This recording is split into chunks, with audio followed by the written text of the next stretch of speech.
Magandang araw sa inyong lahat at welcome sa aking channel. Nagsimula ng gumiling ang mga kamera para sa kauna-unahang pelikula ng rumored couple na sina Kim Chiu at Paolo Avellino.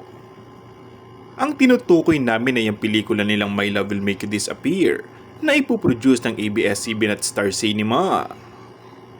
Sa isang Instagram post ng Star Cinema, makikita ang litrato ng isang movie clapperboard na may nakasulat na My Love Will Make You Disappear mula sa direksyon ni Chad Vidanes. Ginawa ang nasabing announcement ng Star Cinema ilang araw matapos mag-share si Kim ng litrato kasama sina Paolo at Direk Chad.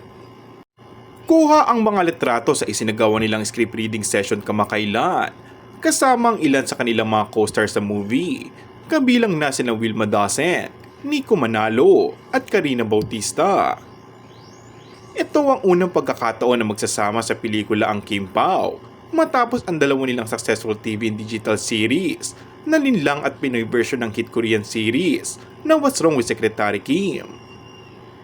Isa nga ito sa mga magiging pasabog na handog ng Star Cinema, ang My Love Will Make You Disappear sa pagpasok ng 2025.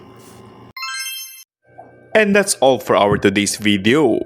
Kung bago ka lang sa aking channel ay mag-subscribe at pindutin na rin ang notification bell. Maraming salamat!